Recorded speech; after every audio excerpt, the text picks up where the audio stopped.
Nous en venons au vœu numéro 51 relatif aux interpellations lors de rassemblements de gilets jaunes et la parole est à Daniel Simonet.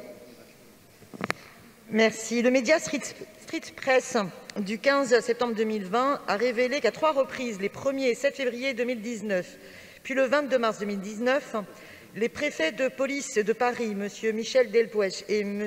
Didier Lallement, ont émis dans des instructions écrites relatives au rassemblement de gilets jaunes à Paris des consignes demandant aux agents de police en amont des rassemblements de détecter et d'interpeller chaque fois que possible les individus au profil de casseurs voulant venir dans la capitale pour profiter des rassemblements afin de se livrer à des exactions.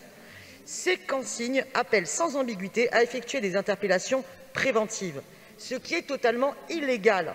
Ces consignes, en fait, visent à prêter arbitrairement à un individu l'intention de commettre un délit et à l'interpeller sans que ce délit ait été commis. C'est une grave atteinte au droit fondamental de manifester, garanti par la Déclaration des droits de l'homme et du citoyen de 1789 et par la Convention européenne des droits de l'homme. Les documents indiquent par ailleurs que le dispositif opérationnel sera renouvelé pour servir une stratégie offensive, conçue pour apporter une réponse particulièrement ferme et réactive aux troubles à l'ordre public et que les contrôles en amont doivent être davantage renforcés. Ces interpellations préventives ont privé de nombreux citoyens innocents de leur droit de manifester. Cette utilisation politique répressive de ces interpellations préventives vise en fait à intimider, à dissuader les citoyens et les citoyennes de manifester par crainte de menaces et d'interpellations suivies de garde à vue. Donc, c'est un grave problème d'atteinte aux libertés sur lequel notre ville se doit de prendre position et d'interpeller la préfecture et le gouvernement. Sachez que le ministre de l'époque a nié la réalité de ces interpellations préventives. Donc de deux choses l'une, soit le ministre a menti, soit la préfecture a ordonné ces interpellations préventives à l'insu du ministre de l'Intérieur et du gouvernement. À travers le vœu, je souhaite que la maire de Paris interpelle le préfet de police de Paris et le ministre de l'Intérieur contre ces interpellations préventives illégales et exprime son attachement au droit constitutionnel de manifester afin que ces interpellations préventives illégales ne se reproduisent pas. Je vous remercie. Merci Madame Simonet. Pour vous répondre, je donne la parole à Monsieur Nicolas Nordmann. Merci Madame la maire. Donc, les manifestations revendicatives au sens du Code de sécurité intérieure sont encadrées par un régime déclaratif assuré par la préfecture de police. Je laisserai donc Madame la représentante du préfet de police vous répondre sur les sujets que vous avez évoqués. Mais je veux néanmoins, en disant que, compte tenu d'un certain nombre de considérants, je n'émettrai pas un avis favorable à votre vœu, mais je souhaite néanmoins réaffirmer un certain nombre de choses.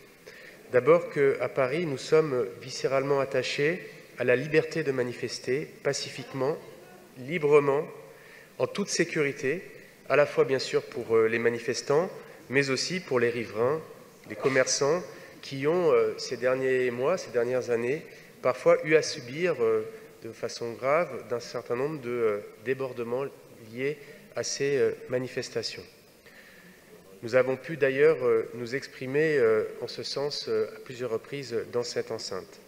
Tout doit être mis en œuvre pour que cette liberté constitutionnelle de manifester soit en permanence garantie.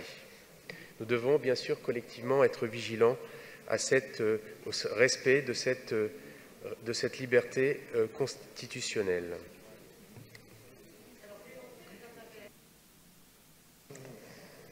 Merci Monsieur Nordmann. Madame la préfète Camille Léry. Merci Madame la présidente.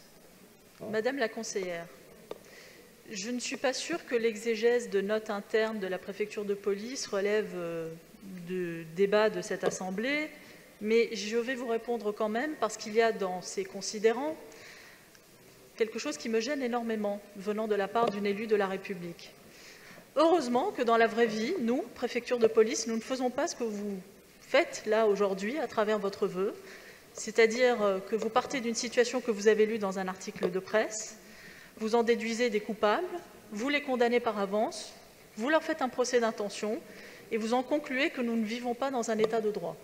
Je m'inscris en faux contre ces considérants. Je voulais donc prendre un peu de temps de parole pour vous expliquer comment ça marche. Alors comment ça marche dans un État de droit? Dans un État de droit, il y a une loi qui est votée par des représentants de la nation. Cette loi s'applique à tous et les policiers et gendarmes ont pour mission de la faire respecter. Que reprochez-vous exactement à ces policiers? D'interpeller les auteurs d'infractions? D'interpeller des gens qui ont commis une infraction à une loi qui a été votée par la représentation nationale? Est-ce que vous leur reprochez de présenter ensuite ces personnes à un officier de police judiciaire? Parce que c'est comme ça que ça se passe. Ils sont présentés à un officier de police judiciaire, officier de police judiciaire qui décide ou pas de leur placement en garde à vue, qui en avise le parquet, le procureur de la République, qui peut prolonger la garde à vue s'il le souhaite, et qui va ensuite décider de les déférer ou pas pour répondre de leurs actes devant un juge. Et quand vous dites que des gens sont relâchés avec un rappel à la loi en concluant qu'ils n'avaient rien fait, je rappelle que le rappel à la loi est un des moyens pour la justice d'expliquer que dans ce pays, il y a des règles et qu'elles s'appliquent à tous. Donc je tenais à prendre un peu de mon temps de parole pour expliquer cela à l'ensemble des personnes ici présentes et ceux qui nous regardent, parce que nous vivons et nous avons la chance de vivre dans un État de droit, et c'est sur ces fondements-là que ça repose. Merci Madame Camilleri. Je mets aux voix le vœu numéro 51 de Madame Simonet avec un avis défavorable de l'exécutif. Qui est pour? Qui est contre? Qui s'abstient? Le vœu n'est pas adopté.